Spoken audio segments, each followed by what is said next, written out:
Hello all, നമുക്ക് phonetics എന്താണ്, numerical taxonomy എന്താണെന്നുള്ളത് നോക്കാം. ഫെനറ്റിക്സ് അല്ലെങ്കിൽ ന്യൂമറിക്കൽ ടാക്സോണമി എന്ന് പറയുന്നത് മോഡേൺ ട്രെൻഡ്സ് ഓഫ് ടാക്സോണമിയിൽ വരുന്ന ഒരു പാർട്ട് തന്നെയാണ്.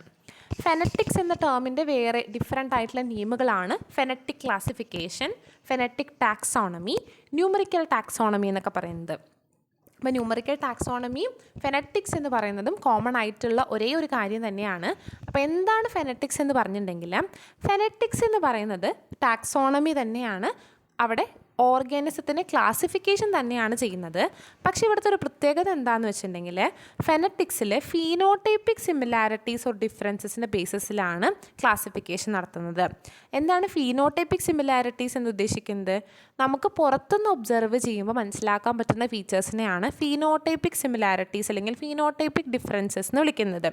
ഇപ്പോൾ ഒരു ഓർഗാനിസത്തിന് ജീനോടൈപ്പ് ഉണ്ടായിരിക്കും, ഫീനോടൈപ്പ് ഉണ്ടായിരിക്കും. ജീനോടൈപ്പ് എന്ന് പറഞ്ഞാൽ എന്താണ്? അവരുടെ ഉള്ളിലുള്ള ക്യാരക്ടേഴ്സാണ്. ജീൻ എങ്ങനെയാണെന്നുള്ളതൊക്കെയാണ് ജീനോടൈപ്പ്.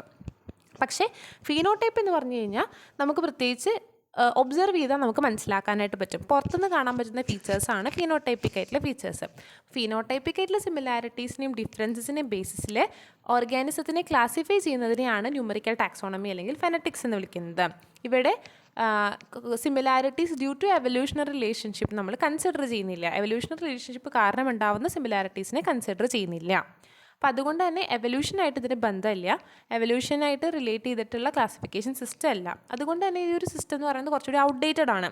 ഇപ്പോൾ നമ്മൾ ഉപയോഗിക്കുന്ന സിസ്റ്റംസ് എവല്യൂഷണറി റിലേഷൻഷിപ്പൊക്കെ കുറച്ചുകൂടി നന്നായി നോക്കുന്ന സിസ്റ്റംസ് ആണ് യൂസ് ചെയ്യുന്നത്. ഫെനറ്റിക്സ് 1950s എമർജ് ചെയ്തിട്ടുള്ളത്. ഫെനറ്റിക്സിൻ്റെ രണ്ട് മേജറായിട്ടുള്ള ആസ്പെക്ട്സ് എന്താണെന്ന് നമുക്ക് ആദ്യം നോക്കാം. അപ്പോൾ ഫെനറ്റിക്സിൻ്റെ ഫസ്റ്റ് ഒരു കാര്യം പറയുന്നത് ഫെനറ്റിക്സിനെ പറ്റിയിട്ട് numerical evaluation of phenotypic similarities of organism. ഓർഗാനിസത്തിൻ്റെ ഫീനോടൈപ്പിക് സിമിലാരിറ്റി അല്ലെങ്കിൽ ഒബ്സർവബിൾ ഫീച്ചേഴ്സ് ന്യൂമറിക്കലി ഇവാലുവേറ്റ് ചെയ്യുന്നു, നമ്പേഴ്സ് ഉപയോഗിച്ചുകൊണ്ട് ഇവാലുവേറ്റ് ചെയ്യുന്നു എന്നുള്ളതാണ് അതിൻ്റെ ഫസ്റ്റ് ആസ്പെക്ട്സ്. രണ്ടാമത്തെ കാര്യം എന്താണ് പറയുന്നത്? Ordering or classification of organism based on similarity. നേരത്തെ നമ്മൾ കണ്ടുപിടിച്ച സിമിലാരിറ്റിയുടെ ബേസിസിൽ ഇവരെ ഒരു പ്രത്യേക രീതിയിൽ ഓർഡർ ചെയ്യുന്നു അല്ലെങ്കിൽ ക്ലാസിഫിക്കേഷൻ നടത്തുന്നു. അപ്പോൾ അതാണ് രണ്ട് aspects of numerical taxonomy or phonetics. In practice phonetics എന്ന് പറഞ്ഞു കഴിഞ്ഞാൽ മെയിനായിട്ട് നമ്മൾ കമ്പാരബിൾ ക്യാരക്ടേഴ്സിനെ ഉപയോഗിച്ചുകൊണ്ട് സിമിലാരിറ്റീസ് അല്ലെങ്കിൽ ഡിഫറൻസസിൻ്റെ ബേസിസിൽ ക്ലാസിഫിക്കേഷൻ നടത്തുകയാണ്. അത് കുറച്ചുകൂടി കമ്പ്യൂട്ടറൈസ്ഡ് ആയിട്ടുള്ള ടെക്നിക്കാണ് നമ്മളിവിടെ യൂസ് ചെയ്യുന്നത്. സിമിലാരിറ്റീസ് ഒക്കെ ഐഡൻറ്റിഫൈ ചെയ്യാനും കറക്റ്റായിട്ട് ഗ്രൂപ്പ് ചെയ്യാനും കമ്പ്യൂട്ടറൈസ്ഡ് ആയിട്ടുള്ള കോംപ്ലക്സ് ടെക്നിക്സ് യൂസ് ചെയ്യുന്നുണ്ട്. ഈ ന്യൂമറിക്കൽ ടാക്സോണമിയിൽ numerical comparison of equal weightaged characters ആണുള്ളത്. ഈക്വൽ വെയിറ്റേജ് ഉള്ള, ഒരുപോലെ വെയിറ്റേജ് കാണിക്കുന്ന ക്യാരക്ടേഴ്സാണ് മാത്തമാറ്റിക്കലി അല്ലെങ്കിൽ കമ്പ്യൂട്ടറൈസ്ഡ് മെത്തേഡ് ഉപയോഗിച്ച് നമ്മൾ എന്ത് ചെയ്യുന്നത്? ക്ലാസിഫിക്കേഷൻ യൂസ് ചെയ്യുന്നത്. ഒബ്സർവബിൾ സിമിലാരിറ്റീസിൻ്റെ ബേസിസിൽ തന്നെയാണ് ക്ലാസിഫിക്കേഷൻ നടക്കുന്നത്. ഫെനറ്റിക്സ് കൂടുതലായിട്ട് ഉപയോഗിക്കുന്നത് ബാക്ടീരിയനെ ക്ലാസിഫിക്കേഷൻ നടത്താനാണ്. ബാക്ടീരിയൽ സിസ്റ്റം ഓഫ് ക്ലാസിഫിക്കേഷനിലാണ് കൂടുതലും ഫെനറ്റിക്സ് യൂസ് ചെയ്യുന്നത്. അപ്പോൾ ഫെനറ്റിക്സ് എന്ന് പറഞ്ഞിട്ടുള്ള ടെക്നിക്ക് വെച്ച് നമ്മൾ ഒബ്സർവ് ചെയ്ത് ക്ലാസിഫൈ ചെയ്തതിന് ശേഷം വരയ്ക്കുന്ന ഒരു ട്രീ ലൈക്ക് ഡയഗ്രത്തിന് വിളിക്കുന്ന പേരാണ് ഫീനോഗ്രാം അല്ലെങ്കിൽ ഡെൻഡ്രോഗ്രാം എന്ന് പറയുന്നത്. ഫീനോഗ്രാം അല്ലെങ്കിൽ ഡെൻഡ്രോഗ്രാം നമ്മൾ ഇതിൻ്റെ അവസാനം അനാലിസിസിന് ശേഷം വരയ്ക്കും. ഓക്കെ, അപ്പോൾ ഫെനറ്റിക്സ് എന്ന് പറയുന്നത് does not enjoy strong support at present since it does not reflect evolutionary relationship. അതൊരു ഔട്ട്ഡേറ്റഡ് ടെക്നിക്കാണ്. ഇപ്പം അത്രയും നമ്മളതിനെ സപ്പോർട്ട് ചെയ്യാതിരിക്കുന്നതിനുള്ള റീസൺ എന്ന് പറയുന്നത് എവല്യൂഷണറി റിലേഷൻഷിപ്പിനെ പറ്റിയിട്ട് പറയുന്നില്ല എന്നുള്ളതാണ്. ഓക്കെ, ഇനി നമുക്ക് ഡിസ്കസ് ചെയ്യാനുള്ളത് what are the principles of phenetics. ഫെനറ്റിക്സിൻ്റെ അല്ലെങ്കിൽ ന്യൂമറിക്കൽ ടാക്സോണമിയുടെ പ്രിൻസിപ്പിൾസ് എന്തൊക്കെയാണ്? നമ്മളിവിടെ ഫെനറ്റിക്സ് ചെയ്യുമ്പോൾ ശ്രദ്ധിക്കേണ്ട കാര്യങ്ങൾ, the more character the better given classification will be. നമ്മൾ കുറേ ക്യാരക്ടേഴ്സ് അനലൈസ് ചെയ്യുകയാണെന്നുണ്ടെങ്കിൽ കുറച്ചുകൂടി നന്നായിട്ട് ക്ലാസിഫിക്കേഷൻ നടത്താൻ പറ്റും. അതുപോലെ തന്നെ every character should be given equal weightage. എല്ലാ ക്യാരക്ടേഴ്സിനും ഈക്വൽ വെയിറ്റേജ് കിട്ടണം. Classification is based on overall similarity. മൊത്തത്തിലുള്ള സിമിലാരിറ്റിയാണ് നോക്കുന്നത്. ഒരു ക്യാരക്ടർ മാത്രം സിമിലർ ആണോ എന്നല്ല, മൊത്തത്തിലുള്ള സിമിലാരിറ്റീസിൻ്റെ ബേസിസിലാണ് നമുക്ക് എന്ത് ചെയ്യുന്നത്? ന്യൂമറിക്കൽ ടാക്സോണമി അല്ലെങ്കിൽ ഫെനറ്റിക്സ് ക്ലാസിഫിക്കേഷൻ നടത്തുന്നത്. ഇനി പഠിക്കേണ്ട ഒരു ടേമാണ് OTUs, operational taxonomical unit. Numerical ടാക്സോണമിയുടെ ബേസിക് യൂണിറ്റ് ആണ് ഓപ്പറേഷണൽ ടാക്സോണമിക് യൂണിറ്റ് അല്ലെങ്കിൽ OTUs എന്ന് വിളിക്കുന്നത്. ഈ OTUs ഇൻഡിവിജ്വൽസ് ആയിരിക്കാം, സ്പീഷ്യസ് ആയിരിക്കാം, ജീനസ് ആയിരിക്കാം, അല്ലെങ്കിൽ ഫാമിലി, ക്ലാസ്, ഓർഡർ ഒക്കെ ആവാം. അപ്പോൾ ഇതെന്ന് പറഞ്ഞിട്ടുണ്ടെങ്കിൽ ഈ OTU എന്ന് ഉദ്ദേശിക്കുന്നത് ഈ ഒരു ന്യൂമറിക്കൽ ടാക്സോണമിയുടെ ബേസിക് ആയിട്ടുള്ള കാര്യമാണ്. ഇവിടെ sufficient large number of suitable characters are selected as OTUs. കുറച്ച് ക്യാരക്ടറുകളുള്ള ഒരു ഫീച്ചേഴ്സിനെ നമ്മൾ എന്തായിട്ട് കൺസിഡർ ചെയ്യുന്നു, ഓപ്പറേഷണൽ ടാക്സോണമിക്കൽ യൂണിറ്റ് ആയിട്ട് കൺസിഡർ ചെയ്യുന്നു. അപ്പം അല്ലെങ്കിൽ ഒരു 50 ക്യാരക്ടേഴ്സ് അല്ലെങ്കിൽ ലെസ് ദാൻ 50 നമ്മൾ ഒരിക്കലും എന്ത് ചെയ്യുന്നില്ല, OTU ആയിട്ട് കൺസിഡർ ചെയ്യില്ല. OTUവിന് എന്ത് വേണം, ഒരു 50 അല്ലെങ്കിൽ മോർ ക്യാരക്ടേഴ്സ് കാണിക്കണം. അപ്പം അത് ഈ ഒരു ഓർഗാനിസത്തിൻ്റെ ടാക്സോണമിക്കൽ ഒരു ലൈഫ് സൈക്കിളിന് എപ്പോഴെങ്കിലും ഈ ക്യാരക്ടേഴ്സ് കാണിച്ചിരിക്കണം. അപ്പോൾ അതാണ് ഈ OTU എന്ന് വിളിക്കുന്നത്, ഓപ്പറേഷണൽ ടാക്സോണമിക് യൂണിറ്റ്. അതിൻ്റെ ബേസിസിൽ, ഇങ്ങനെയുള്ള ക്യാരക്ടേഴ്സിൻ്റെ ബേസിസിൽ എന്ത് ചെയ്യുന്നു, ന്യൂമറിക്കൽ ടാക്സോണമിയിൽ ക്ലാസിഫിക്കേഷൻ നടത്തുന്നു. ടാക്സോണമിക്കൽ ക്യാരക്ടേഴ്സ് തന്നെ നമുക്ക് എന്തായിട്ട് ഡിവൈഡ് ചെയ്യാം, ഡിഫറെൻ്റ് ആയിട്ട് ഡിവൈഡ് ചെയ്യാൻ പറ്റും. Binary, multi state, qualitative, quantitative എന്നൊക്കെ പറഞ്ഞിട്ട് ഡിവൈഡ് ചെയ്യാൻ പറ്റും. അപ്പോൾ ആദ്യം പറയുന്നത് യൂണിറ്റ് ക്യാരക്ടർ എന്താണെന്നുള്ളതാണ്. യൂണിറ്റ് ക്യാരക്ടർ എന്ന് വെച്ചിട്ടുണ്ടെങ്കിൽ characters which is used for classification ഉപയോഗിക്കുന്ന ക്യാരക്ടർ എന്ത് വിളിക്കാം, യൂണിറ്റ് ക്യാരക്ടർ എന്ന് വിളിക്കാൻ പറ്റും. ഇനി ന്യൂമറിക്കൽ ടാക്സോണമിയിലെ ബൈനറി ക്യാരക്ടർ എന്താണ്? ബൈനറി ക്യാരക്ടർ എന്ന് വെച്ചിട്ടുണ്ടെങ്കിൽ 2 സ്റ്റേറ്റ് ഉണ്ട്. അതിന് ഒരു ക്യാരക്ടർ ഉണ്ടായിരിക്കും, അതിന് 2 സ്റ്റേറ്റ് ഉണ്ടായിരിക്കും. അതിനെയാണ് ബൈനറി ക്യാരക്ടർ എന്ന് വിളിക്കുന്നത്. ആ 2 സ്റ്റേറ്റ് എന്ന് പറയുന്നത് പ്രസൻറ്റ് ഓർ ആബ്സെൻറ്റ് അങ്ങനെയായിരിക്കാം. ഇപ്പോൾ നമ്മളൊരു പ്ലാന്റ് എടുക്കുന്നു, ലീഫ് പ്രസൻ്റ് ആണോ ആബ്സെൻ്റ് ആണോ എന്നുള്ളതൊരു ഫീച്ചറാണ്. അതൊരു ബൈനറി ക്യാരക്ടറാണ്. പ്രസൻ്റ് ആണോ ആബ്സെൻ്റ് ആണോ. ഒരു ബേർഡ്സിൻ്റെ കാര്യം എടുക്കുന്നു, അല്ലെങ്കിൽ ഇതിൽ ഇൻസെക്റ്റിൻ്റെ കാര്യം എടുക്കുന്നു, ആബ്സെൻസ് ഓഫ് വിങ്സ് പ്രസൻ്റ് ആണോ ആബ്സെൻ്റ് ആണോ എന്നുള്ളത് ഒരു ബൈനറി ക്യാരക്ടറായിട്ട് നമുക്ക് എടുക്കാൻ പറ്റും. അപ്പോൾ ന്യൂമറിക്കൽ ടാക്സോണമിയിൽ നമ്മൾ ചെയ്യുന്നത് എങ്ങനെയാണെന്ന് വെച്ചിട്ടുണ്ടെങ്കിൽ, ഇപ്പോൾ ഒരു ക്യാരക്ടർ ലീഫ് പ്രസൻ്റ് ആണെന്നുണ്ടെങ്കിൽ നമ്മൾ അതിനെങ്ങനെ ഡിനോട്ട് ചെയ്യും, പ്ലസ് സൈൻ ഇട്ട് അല്ലെങ്കിൽ 1 എന്ന് പറഞ്ഞിട്ട് ഡിനോട്ട് ചെയ്യും. ഇനി വിങ്സ് പ്രസൻ്റ് ആണെന്നുണ്ടെങ്കിൽ ഇതുപോലെ തന്നെ പ്രസൻ്റ് ആണെങ്കിൽ പ്ലസ് സൈൻ അല്ലെങ്കിൽ 1 ഇട്ട് നമ്മൾ ഡിനോട്ട് ചെയ്യും. ഇനി അതല്ല ആബ്സെൻ്റ് ആണെന്നുണ്ടെങ്കിൽ മൈനസ് അല്ലെങ്കിൽ 0 ഇട്ട് ഡിനോട്ട് ചെയ്യും. അപ്പോൾ ഇതുപോലെ അനലൈസ് ചെയ്തിട്ടുള്ള ഒരു ടേബുലാർ ഫോമിലേക്ക് നമ്മൾ മാറ്റിയിട്ടുള്ളതാണ്. അപ്പോൾ ഇത് കുറേ ടാക്സുകളാണ്, ABCDEF എന്നൊക്കെ പറയുന്നത് ടാക്സുകളാണ്. ഓരോ ടാക്സുകളിലും ക്യാരക്ടേഴ്സ് ഡിഫറെൻ്റ് ആയിട്ടുള്ള 10 ക്യാരക്ടേഴ്സ് നമ്മളിവിടെ എടുക്കുന്നുണ്ട്. അപ്പോൾ ക്യാരക്ടേഴ്സിൽ ഒന്നാമത്തെ ടാക്സ എ എന്ന് പറയുന്നത് ഒന്നാമത്തെ ക്യാരക്ടറിൽ പ്രസൻ്റ് ആണ്. ഒന്നാമത്തെ ക്യാരക്ടർ അവിടെ കാണിക്കുന്നുണ്ടെങ്കിൽ അവിടെ 1 കൊടുത്തു, ഇല്ല എന്നുണ്ടെങ്കിലാണ് എന്തുണ്ട് കൊടുക്കുന്നത്, 0 കൊടുക്കുന്നത്. അപ്പോൾ ഇവിടെ 1 ഒന്നാമത്തെ ക്യാരക്ടർ ടാക്സ എക്ക് പ്രസൻ്റ് ആണ്, 1 കൊടുത്തു.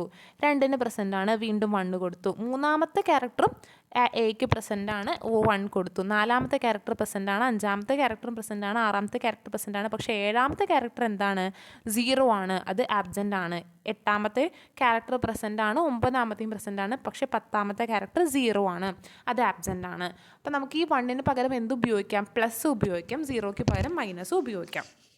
അതിനെയാണ് മെയിൻലി ഇങ്ങനെയാണ് എന്ത് ചെയ്യുന്നത്, ഈ ഒരു ന്യൂമറിക്കൽ ടാക്സോണമിയിൽ ക്ലാസിഫിക്കേഷനിൽ നമ്മൾ ഡിനോട്ട് ചെയ്യുന്നത്. അതുകൊണ്ടാണ് ന്യൂമറിക്കൽസ് ഉപയോഗിക്കുന്നത് കൊണ്ടാണ് ന്യൂമറിക്കൽ ടാക്സോണമി നമ്മൾ പറയുന്നത്. അപ്പോൾ 1 എന്ന് പറഞ്ഞാൽ ക്യാരക്ടർ പ്രസൻറ്റ് എന്നും, 0 എന്ന് പറഞ്ഞാൽ ക്യാരക്ടർ ആബ്സെൻ്റ് എന്നും, പ്ലസ് എന്ന് പറഞ്ഞാൽ ക്യാരക്ടർ പ്രസൻറ്റ് എന്നും, മൈനസ് എന്ന് പറഞ്ഞാൽ ക്യാരക്ടർ ആബ്സെൻ്റ് എന്നുമാണ് അതിൻ്റെ മീനിങ് വരുന്നത്. അപ്പോൾ അതാണ് ബൈനറി ക്യാരക്ടർ. അടുത്ത് പറയുന്നതാണ് multi state character. Multi state character എന്ന് വെച്ചിട്ടുണ്ടെങ്കിൽ ഇവിടെ നമ്മൾ 2 സ്റ്റേറ്റാണ് പറഞ്ഞിട്ടുള്ളൂ. പക്ഷെ ചില ക്യാരക്ടർക്ക് എന്തുണ്ടായിരിക്കും, ചില ക്യാരക്ടറുകൾ having 3 or more different state അങ്ങനെയുള്ള ക്യാരക്ടേഴ്സ് ഉണ്ടായിരിക്കും. ഇപ്പോൾ ഫ്ലവറിൻ്റെ പെറ്റലിൻ്റെ കളറ്, ഇപ്പോൾ പെറ്റൽ കളർ നമുക്ക് ഒന്നും പറയാൻ പറ്റില്ല, റെഡ്, പിങ്ക്, ഓറഞ്ച്, ബ്ലൂ എന്നൊക്കെ പറഞ്ഞാൽ എന്ത് വേണമെങ്കിലും ആവാം. അപ്പം അങ്ങനെയുള്ളതിന് നമ്മൾ എന്താ ചെയ്യാന്ന് വെച്ചിട്ടുണ്ടെങ്കിൽ അതിനെ ബൈനറി സീരീസിലേക്ക് കൺവെർട്ട് ചെയ്തതിന് ശേഷമാണ് ഈ ഒരു ക്ലാസിഫിക്കേഷനിൽ ഉപയോഗിക്കാം. അപ്പം അതിനെയാണ് മൾട്ടി സ്റ്റേറ്റ് ക്യാരക്ടർ എന്ന് വിളിക്കുന്നത്. ഒന്നിൽ കൂടുതൽ അല്ലെങ്കിൽ 2 സ്റ്റേറ്റ് അല്ല, അതിൽ കൂടുതൽ സ്റ്റേറ്റുകൾ ഉണ്ടെന്നുണ്ടെങ്കിൽ മൾട്ടി സ്റ്റേറ്റ് ക്യാരക്ടർ എന്നാണ് വിളിക്കുന്നത്. അപ്പോൾ ബൈനറി സ്റ്റേറ്റും മൾട്ടി സ്റ്റേറ്റ് ക്യാരക്ടറും. ഇനി ഗ്രാഫിക്കൽ റെപ്രസെൻറ്റേഷനെ നമ്മൾ വിളിക്കുന്ന പേരാണ് ഫീനോഗ്രാം അല്ലെങ്കിൽ ഡെൻഡ്രോഗ്രാം. അപ്പോൾ ഇതൊരു ഡെൻഡ്രോഗ്രാം, ഒരു ട്രീ ഓഫ് ലൈഫിൻ്റെ ഡെൻഡ്രോഗ്രാമാണ് ഇവിടെ കൊടുത്തിട്ടുള്ളത്. അപ്പോൾ ഈ ഒരു ഡെൻഡ്രോഗ്രാമിൽ എന്ത് പറയുന്നുണ്ട്, ഈ ഒരു നമ്മുടെ ന്യൂമറിക്കൽ ടാക്സോണമിയുടെ ഡാറ്റ ഈ ഒരു ഫീനോഗ്രാം അല്ലെങ്കിൽ ഡെൻഡ്രോഗ്രാം വെച്ച് റെപ്രസെൻറ്റ് ചെയ്യുന്നു. ഇത് ക്ലാഡോഗ്രാം എന്ന് ഡിഫറെൻ്റ് ആണ്. നമ്മളിനി ക്ലാഡിസ്റ്റിക്സ് പഠിക്കുമ്പോൾ ക്ലാഡോഗ്രാം പറയും. ക്ലാഡോഗ്രാം അല്ലെങ്കിൽ ക്ലാഡിസ്റ്റിക്സ് എന്ന് പറയുന്നത് എവല്യൂഷണറി റിലേഷൻഷിപ്പ് ബേസിസിലാണ് ക്ലാസിഫിക്കേഷൻ നടത്തി നമ്മളതിനെ വരയ്ക്കുന്നത്. പക്ഷേ ഡെൻഡ്രോഗ്രാം എന്ന് പറയുന്നത് സിംപ്ലി എന്താണ്, ഫിനോടൈപ്പിക് ആയിട്ടുള്ള ക്യാരക്ടേഴ്സിൻ്റെ ബേസിസിൽ വരയ്ക്കുന്നതിനെയാണ് ഫിനോഗ്രാം അല്ലെങ്കിൽ ഡെൻഡ്രോഗ്രാം എന്ന് വിളിക്കുന്നത്. അപ്പോൾ ഇതൊക്കെയാണ് ഇതിനെ പറ്റിയിട്ട് ജനറലായിട്ട് പറയാനുള്ളത്. ഇനി നമുക്കിതിൻ്റെ സ്റ്റെപ്സിലേക്ക് പറയാം, എങ്ങനെയാണ് ഒരു ന്യൂമറിക്കൽ ടാക്സോണമി ചെയ്യുന്നത്. First, selection of OTUs, operational taxonomical unit. ഏതൊക്കെ ക്യാരക്ടേഴ്സ് എടുക്കുന്നുണ്ടെന്നുള്ളത് മനസ്സിലാക്കുന്നതിന് മുന്നേ ഇൻഡിവിജ്വൽ ആയിരിക്കാം, ഓർഗാനിസം ആയിരിക്കാം, സ്പീഷീസ് ആയിരിക്കാം, അങ്ങനെ നമുക്ക് ഒരു OTUവിനെ സെലക്ട് ചെയ്യുക എന്നുള്ളതാണ് ഫസ്റ്റ് സ്റ്റെപ്പ്. രണ്ടാമത്തെ എന്ന് പറയുന്നത് സെലക്ഷൻ ഓഫ് യൂണിറ്റ് ക്യാരക്ടർ. ഏത് ക്യാരക്ടറിൻ്റെ ബേസിലാണ് ക്ലാസിഫിക്കേഷൻ നടത്തുന്നത് അതിനെ നമ്മൾ യൂണിറ്റ് ക്യാരക്ടർ എന്ന് വിളിച്ചു, അതിനെ സെലക്ട് ചെയ്തു, സെലക്ഷൻ ഓഫ് യൂണിറ്റ് ക്യാരക്ടർ. മൂന്നാമത്തെ കാര്യം പറയുന്നത് expression of character state in terms of numerical value. Numerical വാല്യൂസിൻ്റെ ബേസിസിൽ നമുക്ക് ക്യാരക്ടറിനെ എക്സ്പ്രസ് ചെയ്യുന്നു. ലീഫ് പ്രസൻ്റ് ആണെന്നുണ്ടെങ്കിൽ 1, ആബ്സെൻ്റ് ആണെന്നുണ്ടെങ്കിൽ 0, അങ്ങനെ ഡിനോട്ട് ചെയ്യുന്നു. 0, 1 അല്ലെങ്കിൽ സിംബോളിക്കലി ആയിട്ട് പ്ലസ് മൈനസ് ആയിട്ട് നമുക്ക് കൊടുക്കാൻ പറ്റും. അതാണ് മൂന്നാമത്തെ സ്റ്റെപ്പ്. നാലാമത്തെ സ്റ്റെപ്പ് എന്താണ്? Data analysis. ഡാറ്റ അനാലിസിസിന് ഒരുപാട് ഡിഫറെൻ്റ് ആയിട്ടുള്ള കോയഫിഷ്യൻറ്റുകളൊക്കെ ഉണ്ട്. ഡീറ്റെയിൽ ആയിട്ട് ഓരോന്നും പറയുന്നില്ല, പകരം എന്താണ്, ഒരു കോയഫിഷ്യൻ്റെ പേര് അറിഞ്ഞിരിക്കാം. നമ്മൾ സിമിലാരിറ്റി കോയഫിഷ്യൻ്റ് വെച്ചിട്ടാണ് ഈ ഡാറ്റ അനാലിസിസ് നടത്തുന്നത്. അതിലൊരു എക്സാമ്പിളാണ് ജക്കാർഡ് കോയഫിഷ്യൻ്റ് എന്ന് പറയുന്നത്. സിമിലാരിറ്റി കോയഫിഷ്യൻ്റ് ഒരു ജക്കാർഡ് കോയഫിഷ്യൻ്റ് ഉപയോഗിച്ചുകൊണ്ട് ഡാറ്റ അനാലിസിസ് നടത്തിയിട്ട് ഡാറ്റ മെട്രിക്സ് ഫോം ചെയ്യുന്നു. ആ ഡാറ്റ മെട്രിക്സ് ആണ് നമ്മൾ നേരത്തെ പറഞ്ഞിട്ടുള്ള ആ ഒരു മെട്രിക്സ് ഫോം ചെയ്യുന്നു. അതിനുശേഷം അതിന്ന് നമുക്കൊരു ഫിനോഗ്രാമിനെ കൺസ്ട്രക്ഷൻ നടത്തുന്നു. ഫിനോഗ്രാം എന്ന് പറഞ്ഞു കഴിഞ്ഞാൽ നമ്മളങ്ങനെ ബ്രാഞ്ചിങ് ഡയഗ്രാംസ് പോലെ വരയ്ക്കുന്നതാണ്, ട്രീ ഓഫ് ലൈഫ് പോലെയൊക്കെ വരയ്ക്കുന്നു. അപ്പം അതിനെ ഒരു ഫിനോഗ്രാമായിട്ടാണ് നമ്മൾ റെപ്രസെൻറ്റ് ചെയ്യുന്നത്. ഇതുപോലെ ഫിനോഗ്രാമിൻ്റെ പോലെ തന്നെ റെപ്രസെൻറ്റേഷനാണ് അവസാനത്തെ സ്റ്റെപ്പ്, കൺസ്ട്രക്ഷൻ ഓഫ് ഫിനോഗ്രാം. ഇതാണ് ഫെനറ്റിക്സിൻ്റെ സ്റ്റെപ്സ് എന്ന് പറയുന്നത്. OTU സെലക്ട് ചെയ്യുന്നു, യൂണിറ്റ് ക്യാരക്ടേഴ്സ് സെലക്ട് ചെയ്യുന്നു, expression of characters by numerical values, data analysis, construction of phenogram. ഈ ന്യൂമറിക്കൽ ടാക്സോണമിയുടെ അഡ്വാൻറ്റേജസ് എന്തൊക്കെയാണ്? ഈ ന്യൂമറിക്കൽ ടാക്സോണമി എന്ന് പറയുന്നത് മെയിനായിട്ട് ഇൻ്റഗ്രേറ്റ് ചെയ്യുകയാണ് ചെയ്യുന്നത്. ഡാറ്റകൾ ഡിഫറെൻറ്റ് സോഴ്സിൽ നിന്ന് കിട്ടുന്ന മോർഫോളജി, ഫിസിയോളജി, ബയോകെമിക്കൽ ആയിട്ടുള്ള ഡാറ്റകളെയൊക്കെ ഒന്ന് ഇൻ്റഗ്രേഷൻ നടത്തുന്ന പറഞ്ഞിട്ടുള്ള ഒരു സ്റ്റെപ്പാണ് നമുക്ക് ഈ ന്യൂമറിക്കൽ ടാക്സോണമിയിൽ സംഭവിക്കുന്നത്. അതിൻ്റെ ഒരു അഡ്വാൻറ്റേജ് ആണ്. രണ്ടാമത്തെ കാര്യം പറയുന്നത് എഫക്റ്റീവായിട്ടും എഫിഷ്യൻ്റായിട്ടും ടാക്സോണമിക്കൽ പ്രോസസ്സുകൾ ചെയ്യാനായിട്ട് ഇത് ഹെൽപ്പ് ചെയ്യുന്നുണ്ട്.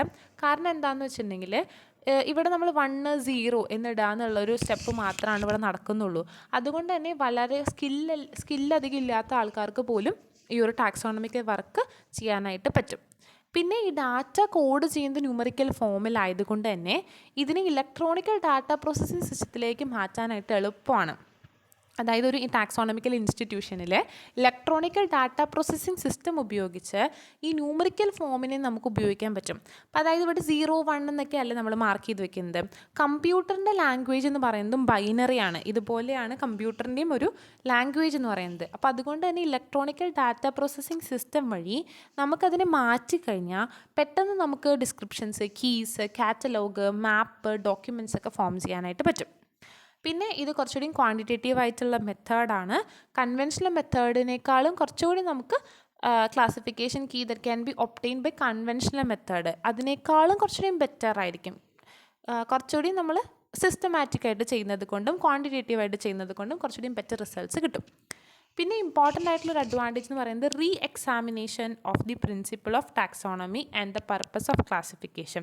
വീണ്ടും എക്സാമിൻ ചെയ്യാൻ റീ എക്സാമിനേഷൻ പറ്റും എന്നുള്ളതാണ് ഇതിൻ്റെ വേറൊരു ഫീച്ചർ എന്ന് പറയുന്നത്. ലാസ്റ്റ് വൺ പറയുന്നത് numerical taxonomy help to re interpretation of numbers of biological concept posing new biological and evolutionary questions. Re interpretation നടത്താൻ പറ്റുന്നുണ്ട്. അങ്ങനെ നമുക്ക് ബയോളജിക്കലായിട്ടുള്ള ക്വസ്റ്റ്യൻസും എവല്യൂഷണറി ക്വസ്റ്റ്യൻസൊക്കെ ജനറേറ്റ് ചെയ്യാനായിട്ട് ന്യൂമറിക്കൽ ടാക്സോണമി ഹെൽപ്പ് ചെയ്യുന്നുണ്ട്. അപ്പോൾ ഇത്രയും കാര്യങ്ങളാണ് ന്യൂമറിക്കൽ ടാക്സോണമിയുടെ അഡ്വാൻറ്റേജ് ആയിട്ട് പറയുന്നത്. അപ്പോൾ ന്യൂമറിക്കൽ ടാക്സോണമി അല്ലെങ്കിൽ ഫെനറ്റിക്സ് എന്ന് പറഞ്ഞത് ഫിനോടൈപ്പിക് ആയിട്ടുള്ള സിമിലാരിറ്റീസ് വെച്ച് ചെയ്യുന്നു. അതിൻ്റെ ഡിഫറെൻ്റ് ആയിട്ടുള്ള ആസ്പെക്ട്സ് നമ്മൾ പറഞ്ഞു. മെയിനായിട്ട് അവിടുത്തെ പ്രിൻസിപ്പിൾസ് എന്തൊക്കെയാണ്, ഈക്വൽ വെയിറ്റേജ് ഉള്ള ക്യാരക്ടേഴ്സ് കൺസിഡർ ചെയ്യുന്നു, അതുപോലെ തന്നെ മോർ ക്യാരക്ടേഴ്സ് നമ്മൾ എടുക്കുന്നുണ്ട്, ഓവറോൾ സിമിലാരിറ്റി നോക്കുന്നുണ്ട്, OTUs നമ്മൾ എന്താണെന്ന് പറഞ്ഞു, യൂണിറ്റ് ക്യാരക്ടേഴ്സ് എന്താണ്, ബൈനറി ക്യാരക്ടറും മൾട്ടി സ്റ്റേറ്റ് ക്യാരക്ടേഴ്സ് എന്താണെന്നുള്ളത് എക്സ്പ്ലെയിൻ ചെയ്തു. ഇവിടുന്ന് വരയ്ക്കുന്ന ഒരു ഡയഗ്രത്തിനെയാണ് ഫിനോഗ്രാം or ഡെൻഡ്രോഗ്രാം എന്ന് വിളിക്കുന്നത്. ഡിഫറെൻറ്റ് സ്റ്റെപ്പുകൾ പറഞ്ഞു, അഡ്വാൻറ്റേജസ് പറഞ്ഞു. ഇത്രയും കാര്യങ്ങളാണ് നമുക്ക് ന്യൂമറിക്കൽ ടാക്സോണമിയിൽ നോക്കാനുള്ളത്. Thank U.